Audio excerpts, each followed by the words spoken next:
चलो शुरू करते हैं। क्लास 11th फिजिक्स का chapter 3 motion in a straight line. तो अभी फर्स्ट क्लास में हम लोग बहुत बेसिक बेसिक चीज़ देखेंगे, जैसे आपका डिस्टेंस, डिस्प्लेसमेंट, स्पीड, वेलोसिटी और एक्सीलरेशन। तो ये सबको मैं थोड़ा जल्दी जल्दी करूँगा और पेन कॉपी लेके बैठो। जो डेफिनेशन मैं बोलूँगा उसको तुम लोग लिखते जाओगे। सबसे पहली बात, motion in a straight line हम लोग शुरू करना है। उससे पहले समझो कुछ छोटा छोटा डेफिनेशन। मैकेनिक्स क्या है? मैकेनिक्स निकालो पेन कॉपी, डेफिनेशन लिखो। Mechanics is the branch of physics, mechanics is the branch of physics that deals with conditions of rest or motion, that deals with the conditions of rest or motion of the material object around us, ठीक है। तो ये समझ लो physics का एक branch है mechanics.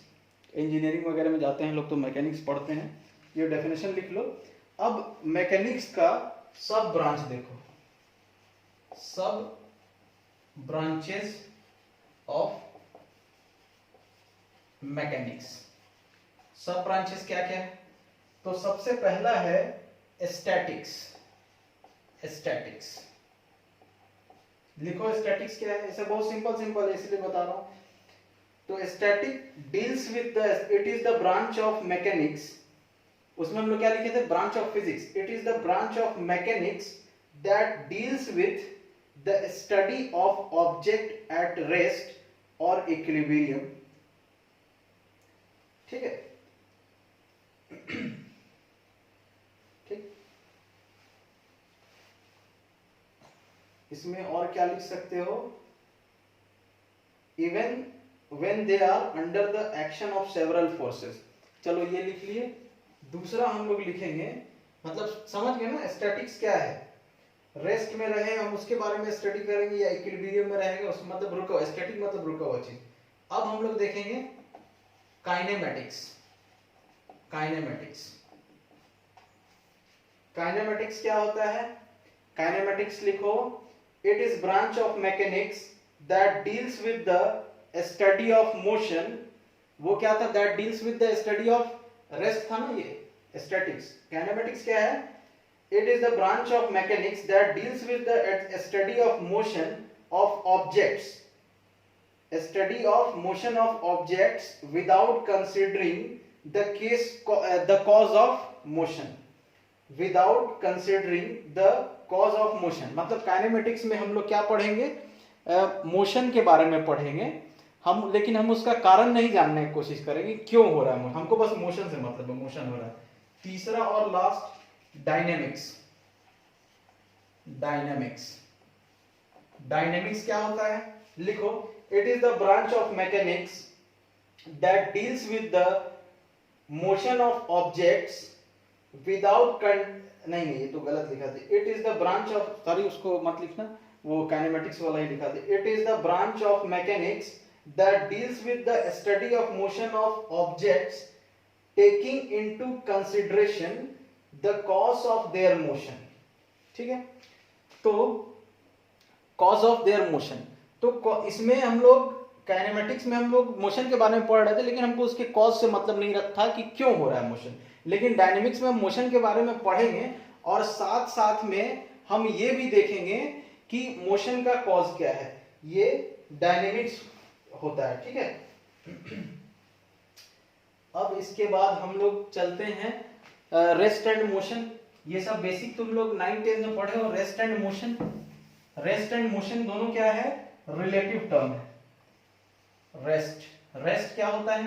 लिखो, फटाफट लिखो। छोटा मैं भी फॉर्मेलिटी कर रहा हूं तुम लोगों के साथ। An object is said to be, notes बनाते जाओ ना साथ में जो लिख। An object is said to be rest if it does not, an object is said to be at rest if it does not change its position with respect to surroundings with the passage of time।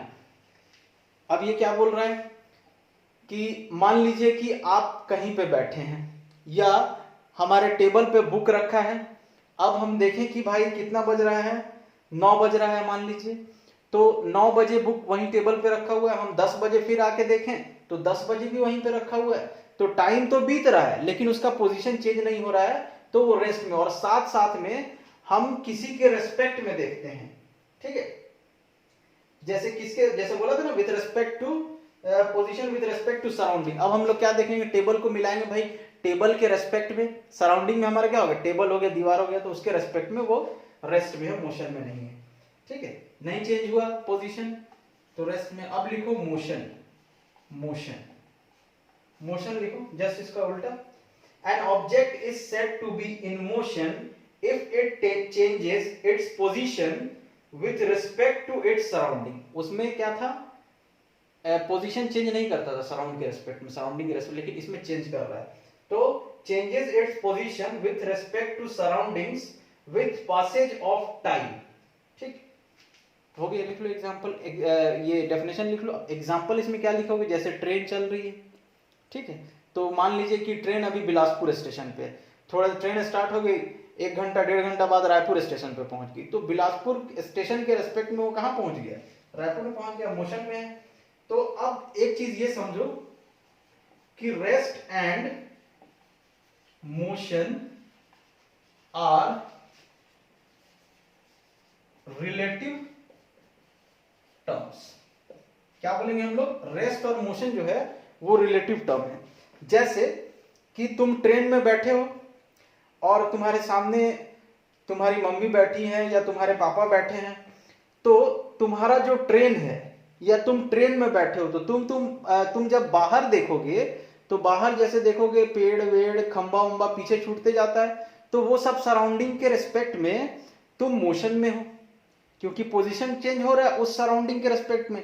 लेकिन जब train में तुम अपने सामने बैठी अपनी mummy को देखो या पापा को देखो या कोई दोस्त है या कोई पैसेंजर उसको देखोगे, तो उसके रेस्पेक्ट में तो तुम्हारा पोजीशन चेंज ही नहीं हो रहा है। तुम जहां बैठे थे वहीं बैठे हो, वो जहां बैठा था वहीं बैठा है, तो उसके रेस्पेक्ट में तुम लोग रेस्ट में हो। ट्रेन के अंदर किसी बंदे के रेस्पेक्ट में तुम रेस्ट में हो, लेकिन ट्रेन के बाहर की किसी चीज के रेस्पेक्ट में उसी पोजीशन में तुम मोशन में हो। तो इसीलिए हम लोग क्या बोले कि rest and motion are relative terms.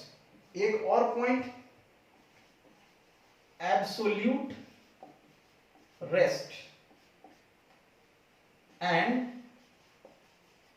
Motion are unknown, ठीक। अब ये क्या बोल रहा है, इसमें एक पॉइंट लिखोगे, नो ऑब्जेक्ट, स्टार बना के लिखो, no object in the universe is in state of absolute rest. मतलब यूनिवर्स में कोई भी ऑब्जेक्ट नहीं है जो एब्सोल्यूट रेस्ट पे है। जैसे हम लोग कहीं खड़े हैं, मैं अभी यहां पे खड़ा हूं, मैं हिल नहीं रहा हूं, तो मेरे को क्या लगेगा, मैं रेस्ट में हूं, और ये अर्थ एब्सोल्यूट रेस्ट है। लेकिन देखो अर्थ भी एब्सोल्यूट रेस्ट में नहीं है, अर्थ भी क्या है, रोटेट हो रहा है और सूरज के चारों तरफ घूम रहा है। तो ऐसे यूनिवर्स में कोई भी, चांद भी ले लो सूरज भी ले लो, तो यूनिवर्स में कोई भी चीज एब्सोल्यूट रेस्ट में नहीं है, वो किसी ना किसी के रेस्पेक्ट में मोशन में है, उसका पोजीशन चेंज हो रहा है, ठीक है। अब लिखो concept of point object. Concept of point object, concept of point object में लिख लो, समझाता हूं। क्या लिखोगे, इफ, लिखते जाओ, if the position of an object changes by distance, if the position of object changes by distances much greater than its own size, फिर से बोल रहा हूं, if the position of an object changes by distances much greater than its own size in reasonable duration of time, then the object may be regarded as point object. Then distances much greater than its own size in reasonable time, then the object may be regarded as point object, ठीक है। अब देखो point object क्या है, मान लो एक train है, एक ट्रेन है, ये बहुत बड़ा ट्रेन है, मान लो छोटा बना रहे हैं हम लोग, ये बिलासपुर है और बिलासपुर से 1000 किलोमीटर चल के कहां पहुंच गया, दिल्ली। तो इस मैप के रिस्पेक्ट में ट्रेन को और छोटा बना दिया जाए, इतना, अब ये कहां पहुंच गया, दिल्ली। तो अपना जो 1000 किलोमीटर का जो ये सफर तय किया ट्रेन कुछ एक टाइम ड्यूरेशन में, तो इस कंडीशन के रिस्पेक्ट में हम बिलासपुर देखें और दिल्ली को देखें तो ये पॉइंट ऑब्जेक्ट है। जैसे हमारा पृथ्वी, हमारा अर्थ जो है वो सूरज के चारों तरफ घूम रहा है, ठीक है। तो अपने एक टाइम ड्यूरेशन में अपने साइज से कई गुना ज्यादा बड़ा डिस्टेंस वो कवर कर लेता है, तो वो पॉइंट ऑब्जेक्ट होता है। देखो ना, ट्रेन कितना मीटर का होगा, ट्रेन ज्यादा से ज्यादा 1 किलोमीटर का होगा, बहुत बड़ा होगा, 1 किलोमीटर का भी नहीं होगा यार, 500 मीटर का होगा ज्यादा से ज्यादा। और वो कितना ट्रेवल कर लिया, 1000 किलोमीटर। समझ रहे हो, दिल्ली कहां पहुंच गया, 1000। तो उसका जो साइज था एक फिक्स टाइम ड्यूरेशन में, जो भी डिजायर्ड टाइम ड्यूरेशन है उसमें वो अपने साइज से कहीं ज्यादा बड़ा डिस्टेंस ट्रेवल कर लिया, तो वो ट्रेन जो डिस्टेंस ट्रेवल किया या हमारा अर्थ पॉइंट ऑब्जेक्ट कहलाएगा, ठीक है। अब ये हो गया, इसका दोनों एग्जांपल लिख लेना, अर्थ वाला और वो वाला जो डेफिनेशन लिखा था उसको नोट कर लो। देखो मेरे डेफिनेशन लिखने से टाइम वेस्ट होगा, इसीलिए तुमको जब लिखना ही है तो क्यों नहीं तुम लिख लो। अब हम लोग देखेंगे थोड़ा सा ऐसे ही, motion in 1D, one direction, 1 dimension, पूरा लिख लेते हैं, 1, 2 and 3 डायमेंशंस, ठीक है। 1 डायमेंशन में मोशन, देखो जो स्ट्रेट लाइन हम लोग चैप्टर पढ़ रहे हैं ना, वो 1 डायमेंशन मोशन का ही एग्जांपल है। तो 1 डायमेंशन मतलब क्या है, सिर्फ एक ही डायरेक्शन रहेगा। ये मान लो हम स्ट्रेट लाइन में चल रहे हैं एक्स एक्सिस पे, ये 1D मान लीजिए ओरिजिन है, माने ओरिजिन क्या होता है, जहां कहीं से हम कुछ नाप रहे हैं, यहाँ पोजीशन 1 पर थे, फिर हम लोग पोजीशन 2 पर चले गए, ये डिस्टेंस हमारा कितना हुआ, ये मान लो x1 हुआ, और यहीं से देखो डिस्टेंस हम कभी भी ओरिजिन से नापते हैं, ये x2 हो गया, तो ये क्या है 1D है। अब मतलब एक लाइन में चल रहा है। अब अगर मान लो कि कोई एक प्लेन में चले, ठीक है। अच्छा हाँ, 1 डायमेंशनल मोशन का डेफिनेशन लिख लो, the motion of an object is said to be 1 dimensional if only one of the 3 coordinates, 3 coordinates होता है ना, x y z, x axis y axis z axis पे जो कोऑर्डिनेट मिलता है वही बोल रहा हूं। The motion of an object is said to be 1 dimensional if only one of 3 coordinates specifying the position of object changes with time। जैसे यहाँ डायरेक्शन हम लोग बताए थे, तो जो पोजीशन चेंज हो रहा है टाइम के साथ, जो पोजीशन चेंज हो रहा है वो सिर्फ एक एक्स एक्सिस पे ही पता चल रहा है, सिर्फ एक ही कोऑर्डिनेट में पता चल रहा है, एक्स एक्सिस में, एक ही एक्सिस पे, तो इसको 1D बोलेंगे, ठीक है। अब इसको हम लोग रेक्टिलिनियर या लीनियर मोशन भी बोलते हैं, रेक्टिलिनियर, ठीक है। क्या बोलते हैं, रेक्टिलिनियर और लीनियर मोशन, लीनियर मोशन इसको बोलते हैं, मोशन इन 1D को। ये यहां पॉइंट लिख लेना, पहला मोशन 1 डायमेंशनल मोशन लिख लो, 1 डायमेंशनल मोशन। अब फिर दूसरा लिखो, सब तो आगे मिलने वाला है लेकिन लिख लो 2 डायमेंशनल मोशन। 2 डायमेंशनल मोशन क्या है, डेफिनेशन लिखो, the motion of an object is said to be 2 dimensional if only 2 of 3 coordinates specifying its position change with time। अब ये मान लो कोई प्लेन में है, जैसे बोर्ड पे ही चल रहा है, ठीक है। यहाँ कोई पोजीशन 1 पे था, यहाँ से ऐसा घूम के यहाँ पोजीशन 2 पे पहुंच गया, तो यहाँ ये y एक्सिस है, ये x एक्सिस है, तो ये पोजीशन क्या बता रहा है, x1 y1, ये क्या बता रहा है, x2 y2, 2 कोऑर्डिनेट बता रहा है, ये x1 इधर लाओ, ये y1 इधर लाओ, ये y2, ये x2, ठीक है। वैसे ही 3D का लिखो, खाली डेफिनेशन इसका लिखा दूंगा, आगे मिलेगा ही, मिलेगा तो देखेंगे ही। लिखो 3 dimensional motion, 3 dimensional motion, definition लिखो, the motion of an object is said to be three dimensional, रोक रोक के लिख लेना, if all three coordinates specifying its position change with time। तो इसको हम लोग क्या बोलेंगे, मोशन इन 3D। अच्छा, मोशन इन 2D का 2 डायमेंशन में एग्जांपल क्या होगा, जैसे motion of planet around sun.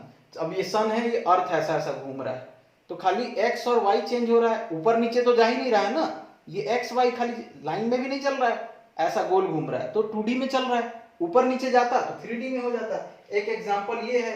अब दूसरा एग्जांपल, जैसे मान लीजिए तुम स्कूटी लिए, साइकिल लिए, ऐसा ऐसा ऐसा ऐसा जाने लगो, तो ये मोशन इन 2D है। मोशन इन 3D का एग्जांपल लिखो, जैसे तुम लोग पतंग उड़ाते हो, तो पतंग आगे पीछे भी जाता है, दाएं बाएं भी जाता है, ऊपर नीचे भी जाता है, समझ रहे हो ना, तो ये मोशन इन 3D है। या एक और एग्जांपल लिख सकते हो तुम लोग, मोशन ऑफ एरोप्लेन। एरोप्लेन यहां से उड़ा, ऐसा ऊपर जाता है और कहीं पे जाकर टर्न वन भी होता है, तो ये मोशन इन 3D है। ठीक है, अब हम लोग का टॉपिक है डिस्टेंस एंड डिस्प्लेसमेंट। तो सबसे पहले हम लोग पढ़ेंगे डिस्टेंस।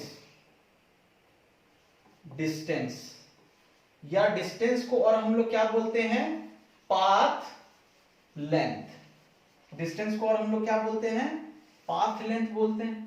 ठीक है, तो मान लीजिए कि कोई ऑब्जेक्ट यहां ए पे है, ठीक है, थोड़ी देर बाद ये कहां गया, बी पे चला गया, और फिर थोड़ी देर बाद ये कहां पे चला गया, सी पे चला गया। या मान लीजिए कि ये ऐसा कुछ है, ए बी सी। आपको कहां जाना है, सपोज आपको पहुंचना है बी पे, पहुंचना है आपको, ठीक है, कहां पहुंचना है, बी पे पहुंचना है। तो बी पे पहुंचने के लिए एक रास्ता हम ऐसे चुन सकते हैं, तो डिस्टेंस बराबर क्या हो जाएगा, डिस्टेंस बराबर हो जाएगा AC plus CB, AC plus CB, या इसी को क्या बोलेंगे, पाथ लेंथ। ठीक है, डिस्टेंस का डेफिनेशन लिख लो, डिस्टेंस का डेफिनेशन लिखो, it is the length of actual path, मतलब जो पाथ पे हम चले उसका actual length. It is the length of actual path travelled by a body between its initial and final position. मान लीजिए कोई यहां है, कोई यहां, ये इनिशियल पोजीशन, ये फाइनल पोजीशन, तो आप ऐसा ऐसा ऐसा ऐसा ऐसा घूम के आ गए यहां, तो ये पूरा लेंथ क्या होगा हमारा, ये हमारा एक्चुअल पाथ का लेंथ है, इसी को हम लोग डिस्टेंस बोलेंगे। एक और चीज लिखो डिस्टेंस के बाद, डिस्टेंस के डेफिनेशन के बाद, distance is a scalar quantity. ये तो जानते हो तुम लोग, डिस्टेंस में कोई डायरेक्शन नहीं होता है, ठीक, distance is a scalar quantity, 9th में पढ़े हो। दूसरा लिखो, SI unit of distance is metre, SI unit of distance is metre, और सीजीएस यूनिट क्या है, सेंटीमीटर। ठीक है, डिस्टेंस देख लिए। अब हम लोग लिखेंगे डिस्प्लेसमेंट। डिस्प्लेसमेंट, डिस्प्लेसमेंट क्या होता है, डिस्प्लेसमेंट डेफिनेशन लिखो पहले। द डिस्प्लेसमेंट ऑफ, पता है ये सब फॉर्मेलिटी है लेकिन करो। The displacement of an object is the change in position of an object in a fixed direction, full stop. फिर से बोल रहा हूं, the displacement of an object is the change in position of an object in fixed direction, full stop. ठीक है, इसको और क्या बोलते हैं, it is the shortest path, it is the shortest path, full stop के बाद लिखोगे, it is the shortest path measured in direction from initial point two final point. ठीक है, स्पीड में जाके एक चीज लिख लोगे, स्पीड जीरो हो सकता है, सॉरी स्पीड बोल रहा हूं, क्या था, डिस्टेंस, डिस्टेंस जीरो हो सकता है और पॉजिटिव हो सकता है, डिस्टेंस नेगेटिव नहीं हो सकता है। लेकिन डिस्प्लेसमेंट लिखो, डिस्प्लेसमेंट नेगेटिव भी हो सकता है, पॉजिटिव भी हो सकता है और जीरो भी हो सकता है, वो हम लोग देखेंगे कैसे होगा। ठीक है, कह रहे तो प्रॉपर्टी मैं लिखा लूंगा डेफिनेशन के नीचे। अब एक चीज लिख लो कि डिस्प्लेसमेंट, डिस्प्लेसमेंट नेगेटिव भी हो सकता है, पॉजिटिव भी हो सकता है, जीरो भी हो सकता है। लिख लो, displacement is a vector quantity, displacement is a vector quantity. दूसरा लिखो, SI unit of displacement is same as distance, मतलब मीटर होगा। ठीक है, अब डिस्प्लेसमेंट क्या होता है, तुम इनिशियली यहां हो, फाइनली यहां पहुंचना है तुमको, तुम यहां गए, यहां से यहां आए। ठीक, एक जन ऐसा गया, ऐसा आया, एक जन ऐसा ऐसा ऐसा ऐसा ऐसा घूम के इधर से पूरा घूम के आके यहां पहुंचा। तो क्या तीनों के लिए क्या अलग है, तीनों के लिए डिस्टेंस अलग है, इसका पाथ छोटा, इसका पाथ और बड़ा, और इस तीसरे वाले का पाथ और भी बड़ा। ठीक है, लेकिन तीनों का डिस्प्लेसमेंट सेम है। डिस्प्लेसमेंट क्या होता है, एक फिक्स डायरेक्शन में पाथ, मतलब इनिशियल और फाइनल पोजीशन के बीच का डिस्टेंस, मतलब ये क्या होता है, शॉर्टेस्ट डिस्टेंस। अब मान लो तुम्हारा घर यहां है, ये मोहल्ला है, अब कोई तुम्हारी दोस्त है या तुम्हारा कोई दोस्त है, अब ये मोहल्ले से तुम निकले, ऐसा इधर से रोड है, ऐसा घूम के आए, फिर इधर दूसरा मोहल्ला है, यहां पे घूम के तुम यहां पहुंचे, तो यहां पास उसका घर है, इधर ये रोड बंद है, क्लोज, बंद है, ये रोड खुला हुआ है और कहीं चला जाता है। ठीक है, तो अब अगर तुमसे डिस्टेंस पूछा जाए तो तुम पूरा ये यहां से अपने घर से निकले, इसका भी रास्ता खोल देते हैं तभी तो जाओगे, यहां से निकले पूरा ऐसा गया, पूरा डिस्टेंस ना पे डिस्टेंस है।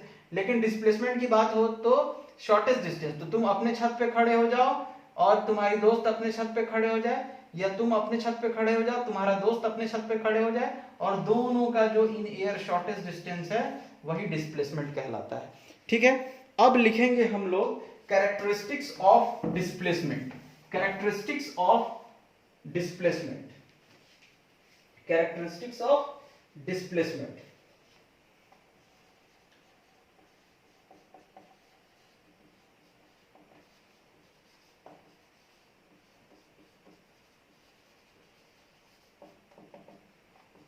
फर्स्ट लिखोगे displacement has the units of length, पहला displacement has the units of length. दूसरा the displacement of an object can be positive, comma, negative and zero. The displacement of an object can be positive, comma, negative and zero. अब positive negative zero कैसे होगा, तो देख लो, मान लो ये line है, हम लोग 1D पढ़ रहे हैं, वन डायमेंशनल। अब यहाँ कोई ओरिजिन है, तुम पहले यहाँ A पर थे, अब फिर कहां पहुंच गए, B पर पहुंच गए, तो पहले तुम कितने डिस्टेंस पर थे, x1, बाद में कहां चले गए, देख रहे हो ना, ये डिस्टेंस हम कहां से नाप रहे हैं, ये हमारा फिक्स कोई ओरिजिन है, कोई खंबा उम्बा घर वर कुछ भी हम लगा के रखे हैं, वहां से नाप रहे हैं। ठीक है, तो यहां पे डिस्प्लेसमेंट क्या होगा, डिस्प्लेसमेंट बराबर, ये डिस्प्लेसमेंट है AB है डिस्प्लेसमेंट, और ये क्या होगा, OB माइनस OA, क्या होगा ये, OB माइनस OA, मतलब x2 माइनस x1। अब यहां क्लियर पता चल रहा है कि x2 is greater than x1, तो ये क्वांटिटी क्या आ जाएगी, ये आएगी पॉजिटिव, तो डिस्प्लेसमेंट पॉजिटिव हो सकता है। अब डिस्प्लेसमेंट का दूसरा केस देखते हैं, निगेटिव कब होगा, यहां OAB। अब मान लो कि तुम यहां पे B पे बैठे हुए हो तुम, तो ये x1, ठीक, उसके बाद तुम यहां से चल के कहां आ गए, यहां से चल के तुम यहां गए, पहले इधर गए फिर यहां गए, तो अब कितने डिस्टेंस पे हो, ओरिजिन से डिस्टेंस देखेंगे, क्या है, x2, ये डिस्टेंस अब x2 है, तो हमको क्या चाहिए, डिस्प्लेसमेंट क्या हुआ तुम्हारा, इतना हुआ ना, AB, या इसको तुम लोग लिखोगे BA, तो ये क्या हो जाएगा, पहले पूरा कितना था, OB था, उसमें से माइनस कर दो OA, इस पूरे में से ये माइनस कर दोगे तो यही आएगा ना डिस्प्लेसमेंट, OB माइनस OA बराबर x1 माइनस x2। अब यहाँ पे क्लियर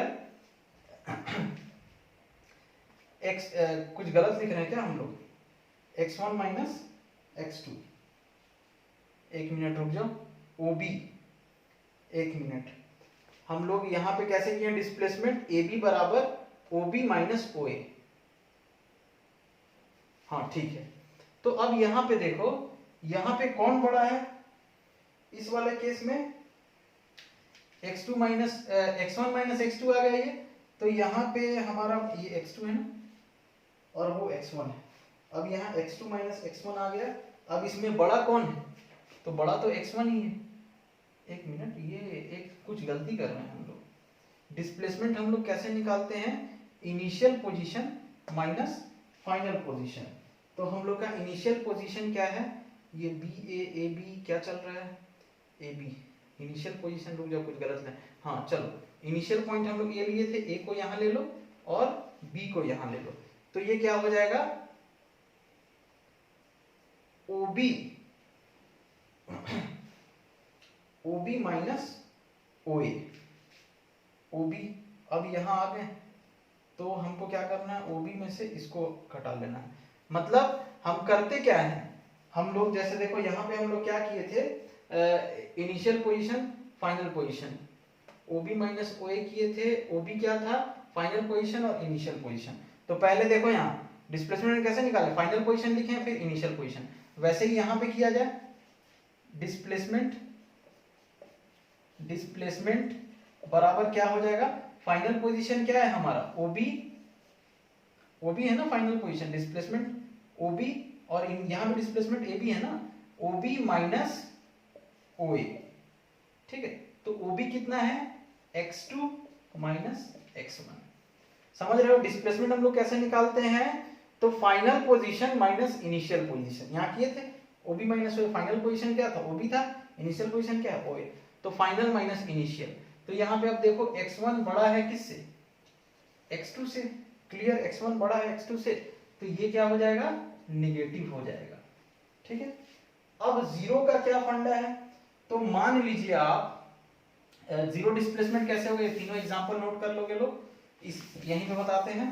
तो देखो सपोज यहाँ कोई ओ से कहाँ था, ए पे बैठा हुआ था कोई, अब कहाँ गया, ए पर बैठा है कोई, अब गया ये बी पर गया, फिर वापस आ गया कहाँ पे, ए पे आ गया वापस। मतलब पहले इसका पोजीशन है पहले ये x1, इधर गया फिर इधर आ गया, ठीक है, वहां गया फिर यहाँ आ गया। तो अब ये जहां गया था, जहां से गया था वहीं वापस आ गया।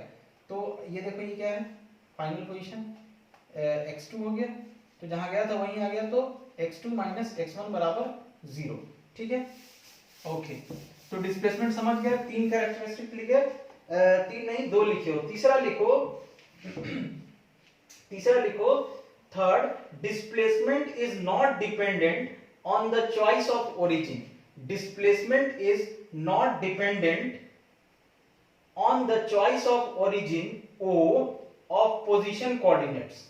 Displacement is not dependent on the choice of origin O of the position coordinates. मतलब ये choice of origin पे displacement depend नहीं करता है, तो ये थर्ड वाला लिख लिए, displacement is not dependent on the choice of origin O of position coordinates, ठीक है। तो ये क्या बताना चाह रहा है कि मान लो यहां तुम ओरिजिन लिए थे ओ, तुम बैठे कहां पे हो, ए पे हो, तो अपना डिस्टेंस किससे नाप रहे हो, ओ से नाप रहे हो। तो ओ से तुम नापे तो डिस्टेंस आया तुम्हारा x1, फिर थोड़ी देर के बाद तुम यहां बी पर जाके बैठ गए, बी पर बैठ गए जाके तुम, तो अब तुम्हारा डिस्टेंस ओ से क्या है, x2 है, ठीक है, समझ आ रहा है। तो डिस्प्लेसमेंट कितना हुआ, यहां बैठे थे यहां चले गए, ये है डिस्प्लेसमेंट, इसको डार्क कर देता हूं, ठीक, ध्यान देना मेरे बात को। अब कोई बोला कि नहीं, ये मान लो कि वो खंबा है, कुछ बिजली का खंबा है लोहे वाला। अब एक जन बोला कि नहीं मैं खंबा उम्बा को नहीं लूंगा ओरिजिन, मैं ले लेता हूँ वो वाला कुछ बैंक है या एटीएम है उसको मैं ले लेता हूँ, तो ये ओ डैश। तो अब ये कहाँ था, ए पे था, तो ओरिजिन से कितने डिस्टेंस पर बैठा है, तो मान लीजिए x1 डैश पर बैठा है, फिर अब कहाँ चल गया, यहाँ, तो कहाँ चला गया, मान लीजिए x2 डैश पर चला गया, तो यहां पे बैठा था और यहां पहुंच गया, तो अभी भी देखो डिस्प्लेसमेंट क्या है, सेम है, यही वाला डिस्प्लेसमेंट है ना, यहां से यहां पहुंच गया। तो अब इसको देखो, अगर हम लोग ए बी बराबर लिखें, ए बी बराबर अगर यहां तुम लोग लिखो तो क्या होता है, final position minus initial position, तो फाइनल क्या है, ओबी माइनस ओए, ओबी कितना है, x2 माइनस x1, ठीक। अब यहां अगर डिस्प्लेसमेंट देखें तो ये भी ए बी है, तो हम लोग इसको क्या बोलेंगे, final position O dash B minus initial position O dash A. तो ओ डैश बी कितना है, x2 dash minus x1 dash. तो दोनों ए बी है, ये भी ए बी के बराबर है और ये भी ए बी के बराबर, तो हम लोग क्या बोलेंगे कि x2 dash minus x1 dash बराबर ए बी, और ये ए बी किसके बराबर है, x2 माइनस x1। तो चॉइस ऑफ ओरिजिन पे डिपेंड नहीं करता है कि आप ओरिजिन कहां ले रहे हैं, इंडिपेंडेंट है, आप कहीं भी ओरिजिन ले सकते हैं, डिस्प्लेसमेंट उतना ही आएगा, ए बी ही आएगा। ठीक है, ये हमारा थर्ड पॉइंट था। फोर्थ पॉइंट लिखो। कितना टाइम हो गया, 30 मिनट्स हो गए। ठीक है, ज्यादा लंबा नहीं खींचूंगा मैं वीडियो, इसके बाद अलग से बना दूंगा वेलोसिटी एक्सेलरेशन ये सब का।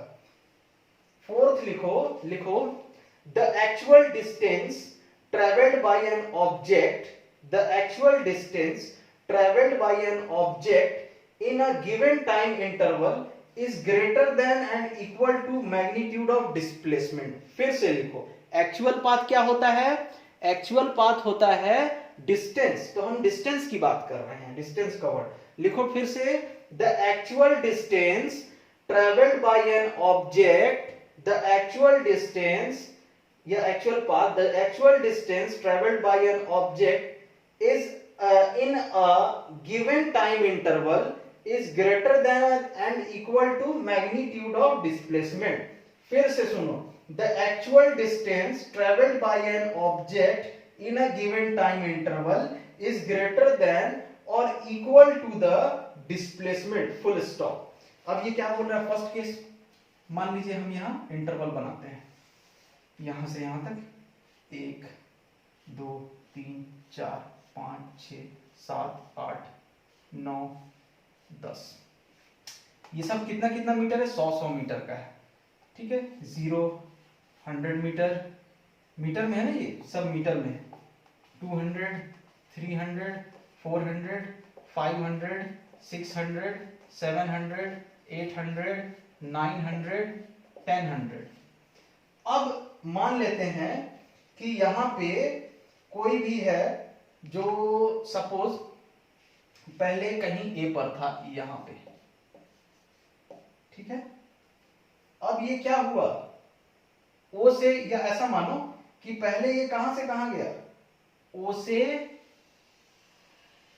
ए गया, फिर ए से कहां आ गया, बी पर आ गया।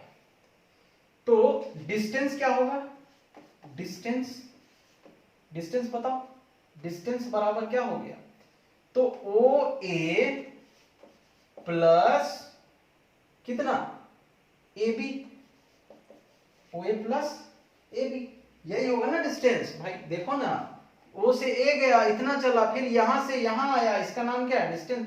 तो ओ से ए कितना है, ये 1000 ना, 1000 मीटर, प्लस ए से बी कितना है, तो 1 2 3 4 5 6 600 मीटर, तो ये कितना हो गया, 1600 मीटर। अब इसी केस में अगर हम डिस्प्लेसमेंट की बात करें, डिस्प्लेसमेंट, तो डिस्प्लेसमेंट क्या हो जाएगा इस केस में, बताओ तो डिस्प्लेसमेंट क्या होगा, सोचो डिस्प्लेसमेंट क्या होगा। देखो, तो डिस्प्लेसमेंट हमारा हो जाएगा, हम पहले ए पर थे, अब बी पर आ गए, तो हमारा डिस्प्लेसमेंट क्या होगा, डिस्प्लेसमेंट क्या होता है, डिस्प्लेसमेंट तो ए बी ही होगा। डिस्प्लेसमेंट होता क्या है, final position minus initial position. तो फाइनल पोजीशन हमारा क्या है, ओ ए, ओ बी है फाइनल पोजीशन, और ये इनिशियल पोजीशन माइनस कर दो, ओ ए। हमको इसका मैग्नीट्यूड चाहिए तो हम मॉड लगा लेते हैं, मैग्नीट्यूड हमको बस चाहिए, माइनस माइनस से मतलब नहीं। तो ओ बी कितना है, 400 माइनस ओ ए कितना है, ओ बी समझ गए ना, final position minus initial position, position हम ओरिजिन से देखते हैं। तो ओ ए कितना है, तो ओ ए है आपका 1000, तो इसका मॉड तो माइनस 600, मैग्नीट्यूड का बात की थी, इसीलिए हम लोग मॉड ले रहे हैं, मॉड के बाहर जो भी निकलता है वो पॉजिटिव हो जाता है। तो अब देखो यहाँ डिस्टेंस कितना आया था, इसी केस में 1600 मीटर आया था, और डिस्प्लेसमेंट कितना आ गया, 600 मीटर। तो डिस्प्लेसमेंट का मैग्नीट्यूड ऑफ डिस्प्लेसमेंट, मैग्नीट्यूड के लिए मॉड लगा देते हैं, डिस्प्लेसमेंट का मैग्नीट्यूड इज लेस देन क्या आ गया, डिस्टेंस। अब डिस्टेंस का मैग्नीट्यूड बोलने की जरूरत नहीं क्योंकि डिस्टेंस कोई वेक्टर क्वांटिटी नहीं है। ठीक है, अब हम लोग दूसरा केस देखते हैं कि इक्वल कब होता है। ठीक है, अब देखा जाए इक्वल कब होगा। अब आप मान लीजिए कि 1 2 3 4 5, ठीक है। अब मान लो कि कोई ऑब्जेक्ट यहां से ऐसा किया जाए, इसी डायग्राम में थोड़ा सा एडिट करते हैं। यहाँ ए पर गया, ए अब यहाँ रखते हैं, ए पर गया, फिर कहाँ गया, बी पर गया। ठीक है, यहां से ऐसा नहीं रखते हैं, डिस्टेंस ट्रेवल्ड। ठीक है, एक काम करते हैं, कोई यहां पे था मान लो, यहाँ पे ओरिजिन पे, और ए पर गया, फिर कहाँ चला गया, बी पर चला गया। ठीक है, तो अब इस केस में निकाला जाए डिस्टेंस कितना हो जाएगा, डिस्टेंस अलग से डायग्राम बना लोगे, फिर डिस्टेंस बराबर कितना हो जाएगा, OA प्लस AB। OA कितना है 500 प्लस AB कितना है 500। अब ये क्या हो जाएगा 1000। ठीक है, OA प्लस AB 500, समझ आ रहा है, OA प्लस AB 500। अब डिस्प्लेसमेंट पूछे, डिस्प्लेसमेंट का मैग्नीट्यूड चाहिए तो इसमें मॉड लगा सकते हैं। डिस्प्लेसमेंट कितना हो जाएगा, तो देखो final position minus initial position, तो इनिशियल फाइनल पोजीशन क्या है, OB है, डायरेक्ट नंबर लिखते हैं 1000, और इनिशियल पोजीशन क्या है, यहीं पे था, मतलब हम पहले मान के चले यहीं बैठा था, 2 बार मोड़ के यहाँ गया तो ये पाथ है, और इनिशियल पोजीशन यही है, तो माइनस एक मिनट, OA कितना हो गया, डिस्प्लेसमेंट कहाँ, O से B गया, तो OB लिख लेते हैं, OB, और इनिशियल क्या था, O पर ही था, तो OB कितना है 1000 और माइनस 0 बराबर कितना हो गया 1000 हो गया। तो इस केस में देखो, इस केस में क्या आ रहा है, हम लोग बोल देंगे कि डिस्टेंस और डिस्प्लेसमेंट बराबर हो रहा है। ठीक है, या तो बराबर होगा या डिस्प्लेसमेंट का मैग्नीट्यूड डिस्टेंस से छोटा होगा, 2 हो गया। ज्यादा ये नहीं, इसमें बकवास घुसना नहीं, अगर पॉइंट लिख के समझ आ गया वही लिख के निकल लेना। ठीक है, अब लिखो, ये चौथा था ना, पांचवा लिखो, फिफ्थ लिखो, the displacement of an object between 2 points, the displacement of an object between 2 points is unique path. Displacement क्या होता है, यूनिक पाथ होता है। Displacement of an object between 2 points is unique path that takes the body from its initial to final position। खत्म, लिख लो। वही बात, फिर से एग्जांपल, कोई किसी को प्लेस A से प्लेस B जाना है, एक जन ऐसा गया, एक ऐसा गया, एक ऐसा गया, एक ऐसा होके आया, पाथ अलग अलग है, लेकिन हमेशा डिस्प्लेसमेंट यही होगा। ठीक है, तो ये एक यूनिक पाथ है, यूनिक पाथ चेंज नहीं हो रहा, डिस्प्लेसमेंट वही रहेगा, जो हम कहां से कहां लेंगे, बॉडी को इनिशियल से फाइनल ले जाने में। ठीक है, तो फाइनल माइनस इनिशियल करेंगे। ठीक, तो इसको भी पांचवा भी लिख लिए तुम लोग, इसको मिटा लो। अब लिखो छठा, 6th, the displacement of an object between 2 positions, the displacement of an object between 2 positions does not give any information. The displacement of an object between 2 positions does not give any information regarding the shape of actual path. Regarding the shape of actual path followed by object between these 2 positions. लिख लो, full stop लिख लो। नहीं हुआ होगा तो video को पीछे ले जाके लिख लेना। तो ये क्या बोल रहा है कि मान लीजिए आप इनिशियली ए पर थे और फिर बी पहुंच गए, तो हम लोग डिस्प्लेसमेंट को क्या बोलेंगे, सीधा ये।